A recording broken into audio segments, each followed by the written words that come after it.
Mr. President, Excellencies, the atrocities that are unfolding in Al-Fashir were foreseen and preventable, but they were not prevented. They constitute the gravest of crimes. My office has issued more than 20 statements on Al-Fashir alone over the past year, based on information verified by our team. We warned repeatedly about the strangulating, suffocating siege under which people were reduced to eating animal feet and peanut shells. We warned about the spread of famine as people starved to death.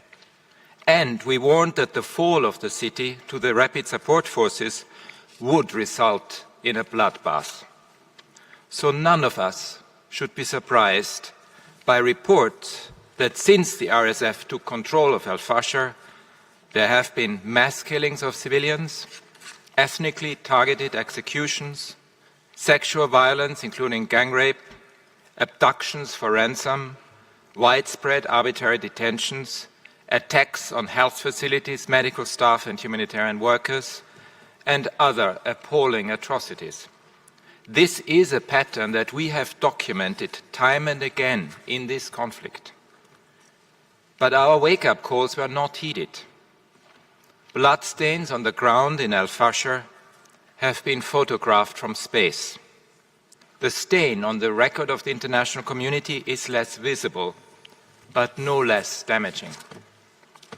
Mr. President, Excellencies, I thank the Member States that convened today's special session. The international community has a clear duty to act.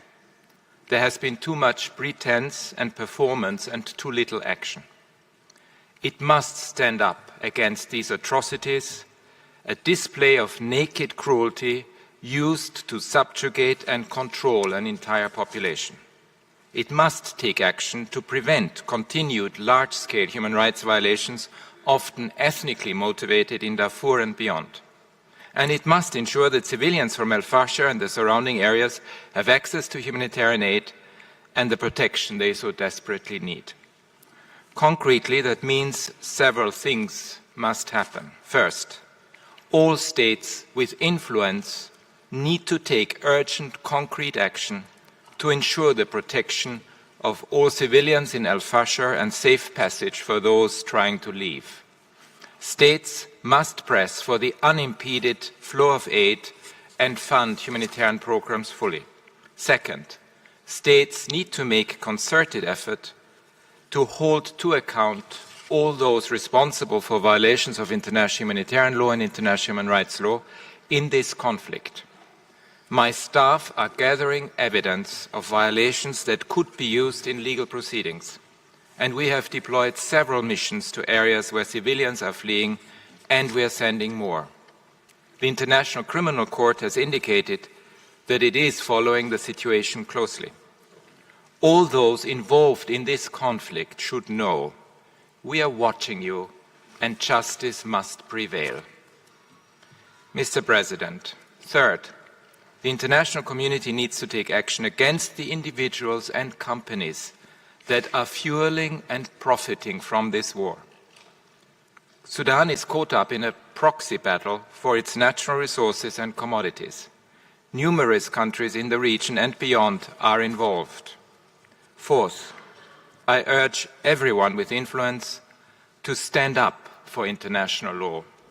That means advocating for an urgent referral by the Security Council of the situation in the entire country to the International Criminal Court. And it means making the arms embargo a reality, not only in Darfur, but across the whole country. Sudan is built on the diversity of its people.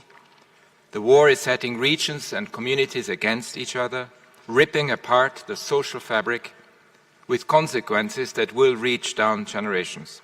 I implore all parties to the conflict to put their country and its people first and to engage in meaningful peace negotiations, a humanitarian truce and a transition to inclusive civilian rule.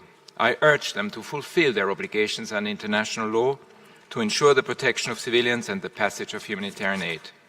Finally, I must issue another stark warning about surging violence in Kordofan. All the signs are there: bombardments, blockades, people forced from their homes, a despicable disregard for civilian lives. Kordofan must not suffer the same fate as Darfur. International law must not be shredded before our eyes, and the suffering of the Sudanese people must end. Thank you.